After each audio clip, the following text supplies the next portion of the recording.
I don't even know what we're doing anymore. This is still technically off the record. I'm Andy Singleton.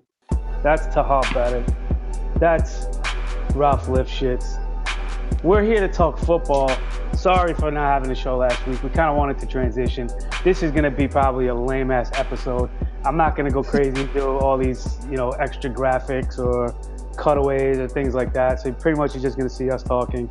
So if you don't like what you're seeing, you can tune us out. Maybe download the audio version of this.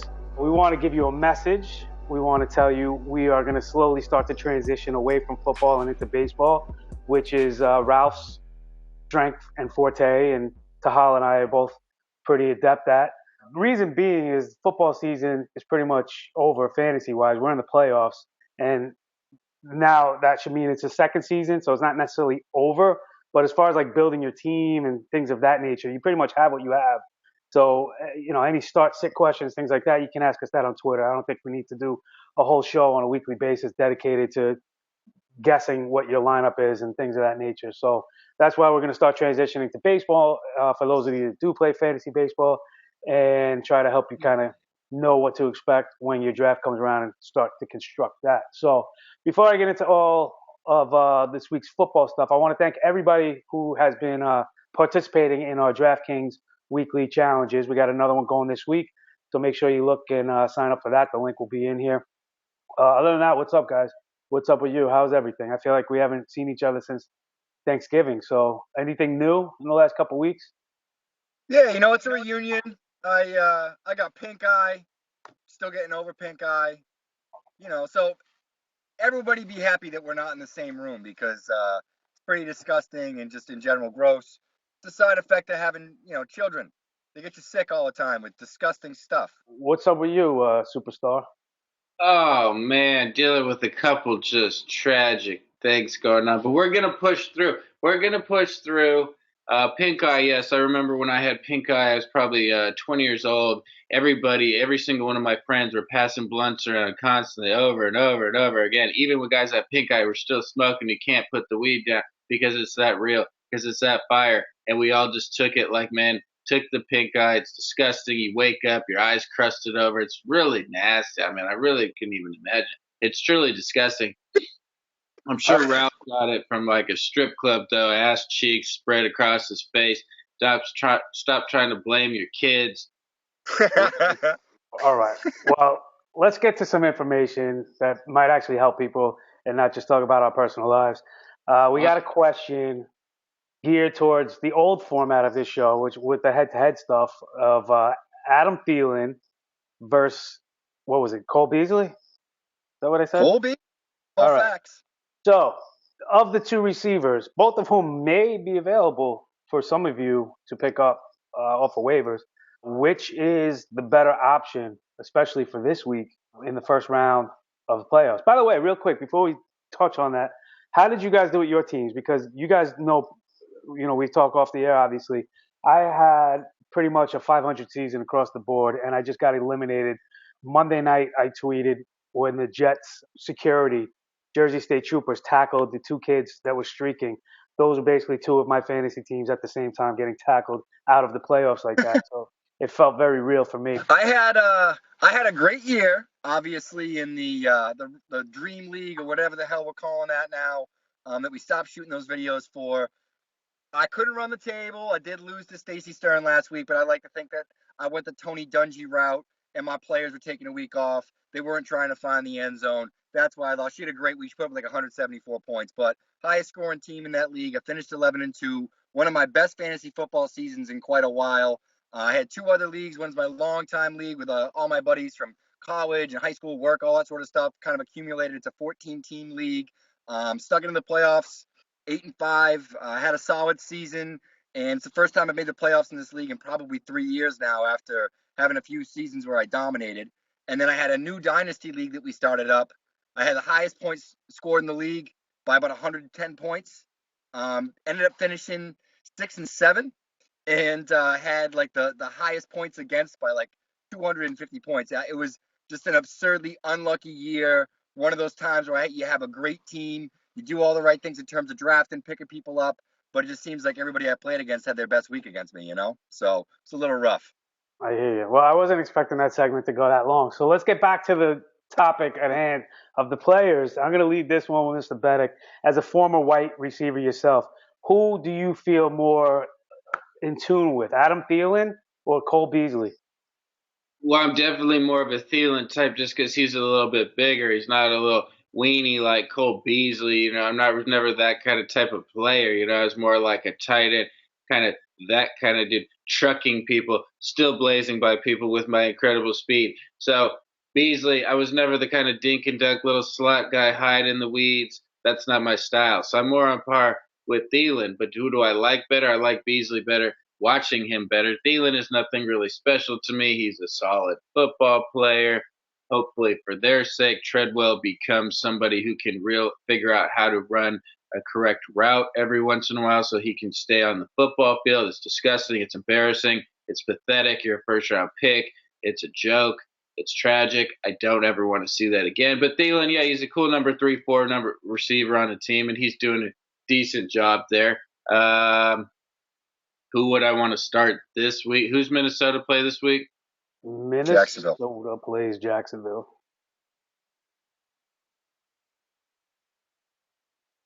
Oh man, I'm gonna lean Beasley there, man.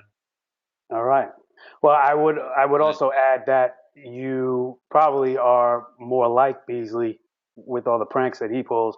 So I think your assessment of both was spot on. I don't know a lot about Beasley's personal life. Well, it's well documented through social media. So I don't really pay attention to social media. I just come on there from time to time. And we didn't get to talk about my fantasy teams. What's up? Because I'm being left out in the cold in a fantasy league, Razzball Dream League, which I dominated in. I put together the best team. Everything came together. Rawls came back from injury. Everybody's back. I'm so stacked. I thought they made the playoffs, and then I'm told last second that I didn't make the playoffs. It's a joke. It should be expanded. My team is the best. I will bet any amount of money upon that. But anyway, let's move on. Well, just for those who actually are paying attention to this whole segue into this league, for some context, Tehol is the commissioner of this league. It's a 10-team league. He has not realized for 12 weeks now that he is the commissioner. So as far as standings, settings, rules, anything like that, he is oblivious to, and then constantly complains who the F is running this league, and then we constantly remind him he is. So his big beef is that there are only 4 playoff teams in a 10-team league, and he's probably like the 5th, maybe even the 6th team on the outside looking in right now. So, all right, Ralph, do you have a take on Beasley or Thielen? Yeah, I actually I'm gonna lean toward Thielen, and the reason I'm gonna do that is because the matchup this week is better against Jacksonville. I don't like the Giants matchup necessarily. I think, especially with JPP out, the pass rush isn't going to be obviously as deadly for the Giants. They sort of build their whole defense off that. It's a solid defense, but Beasley's really, at this point, the way the targets are going with Dez back and really connecting well with Dak Prescott, I have a feeling that Thielen's just going to see more targets. He has the last few weeks. So I think that Beasley's really touchdown dependent. I would rather start Thielen against a softer team when, there are only so many options in that Minnesota offense. Yeah, for me, it's really a push based on the fact that both pass defenses are pretty good. The Giants have given up a total of 12 touchdowns, whereas Jacksonville has given up 9, or it might be the other way around. So that's really kind of similar. And as far as wide receiver 2 production, they're both giving up about 50 yards per game. If you're looking for kind of a off the map kind of guy, and you're looking at Beasley or Thielen, I'd actually see if you can find Terrance Williams because the Giants are giving up almost 70 yards per game to wide receiver 3s. So I like him to have some sneaky value ahead of both Thielen and Beasley for whatever it's worth. But isn't Williams technically a wide receiver 2? Well, it depends on how you want to look at it. If you want to put Williams as number 2, then Beasley over Thielen, absolutely, for the reasons I just mentioned. So it really depends on who you're classifying as the wide receiver 2 in Dallas. But okay, I like the wide receiver 3 in Dallas better. So hopefully that helps somebody. Moving on. I think I confused myself in that explanation. So hopefully somebody can decipher it. But another big burning question that has flooded my timeline in the last couple of days has been Ladarius Green, and asking should he be started over guys like Olsen and Eifert, and what's his what's his outlook the rest of the season. Josh Moore just tweeted at me the other day that it took 13 weeks, but they finally have him in their top 10 rest of the season on 4th and 4. Some of you may remember Josh was on the very first episode we did. Moore? No, I said Josh Moore, the superior Moore. But so Ladarius Green, obviously this guy's starting to emerge. He broke out in a big way last week. I finished 4th in the DraftKings leagues we're running on a weekly basis, and a good reason was because of Green. So just outside of the money by like a point or two. But anyway, what do you guys feel going forward with Ladarius Green? And are you liking him specifically this week? He's a tough one to figure out. I mean, we've been waiting for this breakout for so long. It finally happened. I think he saw 11 targets last week, caught 9 passes, something like that. Had a huge week. Roethlisberger keeps throwing, and when he finds a guy that can get open, usually a couple of weeks down the road, he's targeting him consistently. I'm in on Ladarius Green. I don't own him anywhere. He wasn't a guy that he was already picked up any league that I'm in, but he's certainly somebody I would start for DFS. I think he's worth a shot, and I like him probably as maybe the second or third best receiving option in that offense. The Bills have given up only 3 touchdowns to tight ends all season, and average of roughly 53 yards per game. So does that affect your view on him? The only time I started Ladarius Green this year, he had 0 catches for 0 yards. And then I bounced back and pick up Antonio Gates. And then he gets 0 targets, which I'm guessing is the first time ever in his entire career after he'd had a TD in like 3 consecutive games, after he came off the bye week. So you think his old frail ass, finally healthy, off the bye, gets 0 targets that week. So, I mean, the tight end position has just really been screwing me over and over and over, bending me over the barrel, showing me all 50 states, showing me that things are not good for me when I try to stream a tight end. So, I'm just sticking with old man Gates for now. And Green, I don't like him against my Buffalo Bills. It's going to be a tough matchup for him. He still only played like 50% or 40-something% of the snaps, so it's not like he's in there constantly. But when he is in there, he is looking for him. But, it's going to be a week-to-week type of thing.